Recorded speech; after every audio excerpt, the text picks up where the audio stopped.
데이트 폭력 숨겨진 진실과 예방법. 2015년 김현중 폭행 사건이 터졌고 2024년 찌양이 데이트 폭력을 폭로했습니다. 9년의 시간 차이가 있었지만 두 사건 모두 같은 키워드를 담고 있었습니다. 바로 데이트 폭력이었습니다. 폭로와 판결 사이에서 진실은 과연 어디에 있을까라는 의문이 제기됩니다. 오늘 짧은 시간이지만 이 문제의 본질을 파헤치고 실제 해결책을 찾아보겠습니다. 먼저 사실부터 정리해보면 김현중의 경우 2015년부터 2020년까지 진행되었습니다. 처음에는 폭행 혐의를 받았지만 5년간의 법정 다툼 끝에 대법원에서는 오히려 전 여자친구의 무고죄를 인정하는 판결이 나왔습니다. 찌양의 경우는 2024년에 교제 상대의 폭력과 착취를 용기 있게 폭로했습니다. 이는 사회적 공감대를 형성했고 제도 개선에 대한 요구로 이어졌습니다. 두 사건의 결과는 정반대였는데 하지만 여기서 중요한 것은 결과가 아닙니다. 왜 이런 일들이 계속 반복되는가에 대한 근본적 질문이 필요합니다. 미국 질병통제센터 연구에 따르면 젊은 성인 4명 중 1명이 데이트 폭력을 경험한다고 합니다. 이는 개인의 문제가 아닌 사회적 질병으로 봐야 한다는 것인데요. 미네소타 대학의 둘루스 모델 연구가 밝혀낸 사실은 충격적입니다. 데이트 폭력은 순간적인 분노가 아니고 체계적인 통제 욕구에서 비롯된다고 합니다. 휴대폰 확인에서 시작해서 외출 제한, 인간관계 차단, 그리고 최종적으로 신체적 폭력으로 발전하는 단계적 패턴이 있다는 것입니다.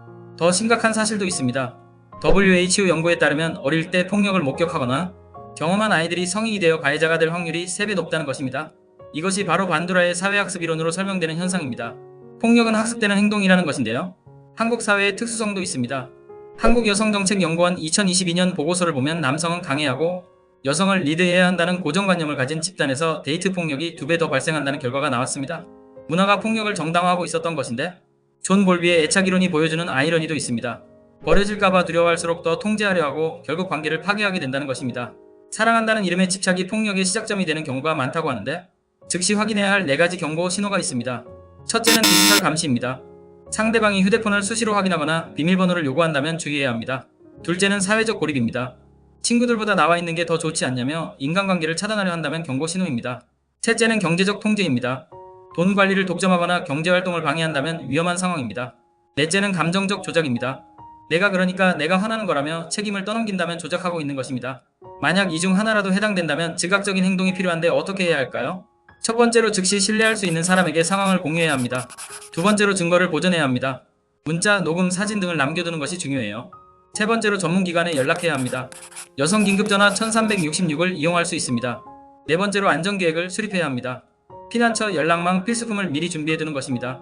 심리학자 헨리 클라우드가 제시한 건강한 관계에 3원칙이 있다고 하는데 아니오라고 말할 권리가 존중되는지, 개인적 공간과 시간이 보장되는지, 의견 차이가 폭력 없이 해결되는지를 확인해야 합니다. 이 3가지가 지켜지지 않는다면 그것은 사랑이 아니라고 봐야 합니다. 그렇다면 일이 확대되지 않기 위한 자기보호를 위한 5단계가 있습니다.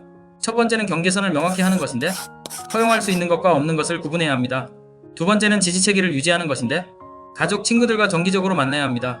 세 번째는 감정 조절 기술을 학습하는 것이며 분노 조절과 스트레스 관리 능력을 기르는 것입니다. 네 번째는 전문가 상담을 받는 것입니다. 부끄러워하지 말고 도움을 요청해야죠. 다섯 번째는 디지털 보안을 강화해야 하며 개인정보 보호와 위치 추적 차단을 해야 합니다. 개인 노력만으로는 한계가 있고 사실상 사회 전체가 변해야 하는 건 사실입니다. 학교에서부터 건강한 관계 교육이 이루어져야 하고 가해자 강제 치료 프로그램이 도입되어야 합니다. 그리고 피해자 보호를 위한 법적 제도 개선도 필요하고 미디어의 책임감 있는 보도도 중요합니다. 김현중과 찌양의 사건은 중요한 메시지를 전달하고 있는데 진실 규명의 중요성 그리고 예방의 절대적 필요성을 말하고 있습니다.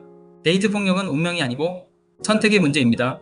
건강한 관계는 모든 사람의 권리이며 서로 존중하고 성장시키는 관계가 되어야 합니다. 지금 어려운 상황에 있는 사람이 있다면 기억해야 할 것이 있는데 혼자가 아니라는 사실입니다. 이 영상이 누군가에게 도움이 되길 바라며 더 많은 사람들이 볼 수 있도록 공유해 주시기 바랍니다. 댓글로 여러분의 생각도 나눠주시고 구독과 좋아요는 더 나은 콘텐츠 제작에 큰 힘이 됩니다. 다음 영상에서 만나겠습니다.